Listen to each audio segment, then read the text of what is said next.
ప్రభు ఏమన్నాడు? విశ్వాసులను, తన కుమారులను, తన కుమార్తెలను దేంతో పోల్చాడండి? మొక్కలతో పోల్చాడు. దావీదు అంటాడు, నేను యెహోవా మందిరములో పచ్చని ఒలివ చెట్టులాగా ఉన్నానంటాడు.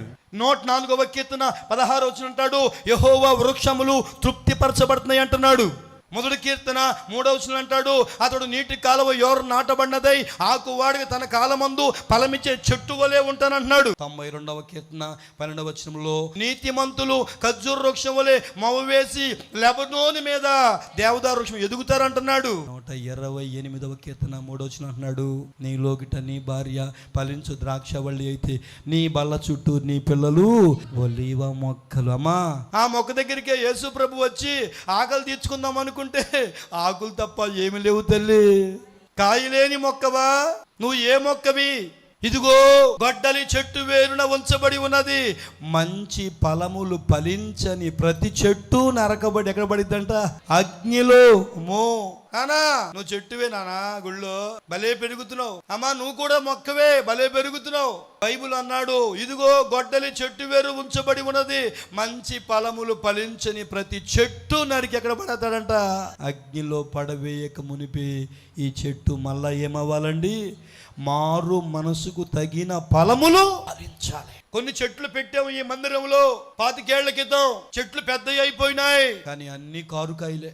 ఒకడు కూడా ఉపయోగకరమైన ద్రాక్షకాయ లేదు. నా ప్రియుడికి తోట ఉందంట, ఎత్తైన కొండ మీద. దాన్ని అంట శుభ్రం చేశాడంట, అక్కడంట నాటాడంట, బురుజులు చేశాడట. రండి ఫ్రెండ్స్, రండి వెళ్దాం, నాకు మంచి తోట ఉంది, మంచి సంఘం ఉంది, వెళ్ళి చూద్దాం రండి అన్నాడట.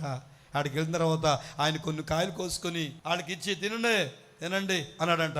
అన్నీ కాశావు నీవు కారు ద్రాక్షాలు, యోచించ ఇది న్యాయమేనా?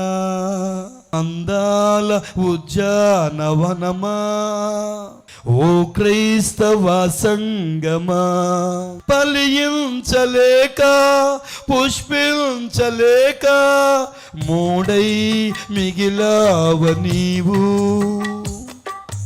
మూడై మిగిలావ నీవు. ఓ మంచి క్రైస్తవ సంగమా, ఓ మంచి విశ్వాసులారా, ఓ మంచి దేవుని కుమారులు కుమార్తెలారా, ఏమైపోతున్నాము?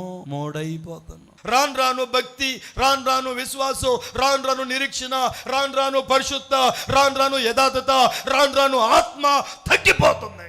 లోకం పెరిగిపోతుంది. అందుకే మారు మనసుకు తగిన ఫలములు ఫలించని చెట్లు ఏమైనా ఉంటే బాప్తీసం పొందుకొని ఆ చెట్లన్నిటి పక్కన ఏం పెట్టబడిందంట? గొడ్డలి.